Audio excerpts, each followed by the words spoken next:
Students, क्या आप जानते हैं कि हमारी आजादी की लड़ाई में न सिर्फ क्रांतिकारियों ने बल्कि कवियों और लेखकों ने भी बड़ा योगदान दिया।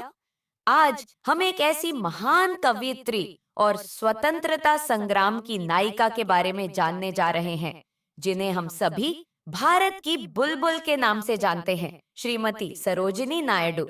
सरोजिनी नायडू न केवल एक सशक्त कवयित्री थीं, बल्कि एक प्रेरणादायक नेता और समाज सुधारक भी थीं।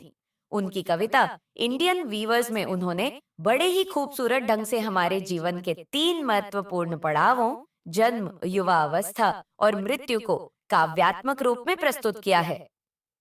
स्टूडेंट्स, सबसे पहले सरोजिनी नायडू के बारे में जानना बहुत जरूरी है, ताकि हम समझ सकें कि उनकी कविताएं क्यों इतनी विशेष मानी जाती हैं।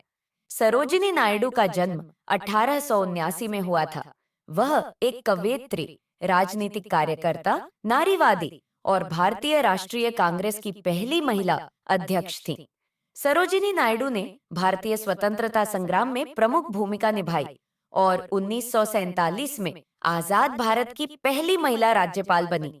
उनकी कविताएं इतनी सुरीली और कोमल थीं कि उन्हें भारत की बुलबुल कहा जाने लगा। स्टूडेंट्स, क्या किसी को पता है कि सरोजिनी नायडू का निकनेम भारत की बुलबुल क्यों पड़ा? अगर आप जानते हो तो कमेंट में जरूर लिखना। अब हम उनकी कविता इंडियन वीवर्स पर आते हैं। यह कविता हमारे जीवन के 3 अहम चरणों, जन्म, युवा अवस्था और मृत्यु को दर्शाती है। कविता की थीम: यह कविता 3 तरह के परिधानों, कपड़े के बारे में बताती है जो भारत के बुनकर दिन के अलग अलग समय पर बुनते हैं। प्रतीकात्मकता: बच्चों, इस कविता में हर रंग और समय का अपना प्रतीकात्मक महत्व है। जैसे कि नीला रंग नवजात शिशु के लिए होता है, गुलाबी रंग युवावस्था को दर्शाता है और सफेद रंग मृत्यु का प्रतीक है। कविता की हर पंक्ति में बुनकरों से एक प्रश्न किया जाता है और वह अपने बुनाई के अर्थ और महत्व को बताते हैं। स्टूडेंट्स, कविता की शुरुआत सुबह के समय से होती है, जब बुनकर नवजात शिशु के लिए कपड़े बुन रहे होते हैं। पहली पंक्ति: weavers weaving at break of day. यहाँ कवि सुबह सुबह बुनाई करने वाले बुनकरों को संबोधित कर रहे हैं। इसका अर्थ है कि सुबह का समय नए जीवन की शुरुआत का प्रतीक है, जैसे किसी नवजात शिशु का जन्म होता है। दूसरी पंक्ति: Why do you weave a garment so gay?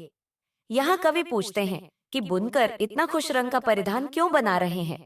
इस सवाल के जरिए कवि यह जानना चाहते हैं कि बुनकरों के इस परिधान का महत्व क्या है। तीसरी और चौथी पंक्ति: Blue as the wing of a halcyon wild, we weave the robes of a newborn child. बुनकर जवाब देते हैं कि वह एक नवजात शिशु के लिए परिधान बुन रहे हैं जो नीले रंग का है, जैसे हल्सियन पक्षी के पंख। स्टूडेंट्स, अब हम समझते हैं कि नीला रंग और हल्सियन पक्षी का प्रतीकात्मक अर्थ नीला रंग। बच्चों, नीला रंग यहाँ शांति और मासूमियत का प्रतीक है, जैसे एक नवजात शिशु का दिल होता है। हल्सियन पक्षी का नीला पंख सुख और शांति का प्रतीक माना जाता है। इससे यह प्रतीत होता है कि एक नवजात शिशु का जन्म दुनिया में शांति और मासूमियत लेकर आता है। क्या आपने कभी नवजात शिशु को देखा है? क्या आपको वह शांत और मासूम नहीं लगता? पहले चरण की प्रमुख बातें: सुबह का समय, यह समय नए जीवन की शुरुआत का प्रतीक है। बुनाई का उद्देश्य: बुनकर एक नवजात शिशु के लिए नीले रंग का वस्त्र बना रहे हैं, जो जीवन की शुरुआत का प्रतीक है। प्रतीकात्मक रंग: नीला रंग मासूमियत, शांति और नए जीवन का प्रतीक है। हल्सियन पक्षी का नीला पंख सुख, शांति और सुरक्षा का प्रतीक माना जाता है। स्टूडेंट्स, अब देखते हैं कविता की विशेषताएं और शैली। स्टूडेंट्स, कविता का सबसे महत्वपूर्ण पहलू यह है कि यह प्रश्न और उत्तर के रूप में है। हर बार एक सवाल पूछा जाता है और बुनकर उस सवाल का जवाब देते हैं।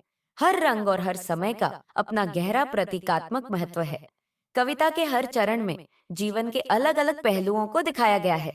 यह कविता सरल शब्दों में लिखी गई है, लेकिन इसके भाव बहुत गहरे हैं। स्टूडेंट्स, इस कविता के पहले चरण में हमने देखा कि कैसे सरोजिनी नायडू ने बुनकरों की मदद से जीवन के पहले चरण यानी जन्म का वर्णन किया है। नीला रंग हमें शांति, मासूमियत और नए जीवन का एहसास कराता है। इस कविता की खास बात यह है कि सरोजिनी नायडू ने जीवन की तीन अहम अवस्थाओं, जन्म, जवानी और मृत्यु को बहुत खूबसूरती से बुनकरों की कला और उनके रंगों के माध्यम से दर्शाया है। स्टूडेंट्स, इस भाग से आपको जीवन के पहले चरण, जन्म के प्रतीकात्मक अर्थ समझ में आए होंगे। अगले भाग में हम जवानी के बारे में जानेंगे,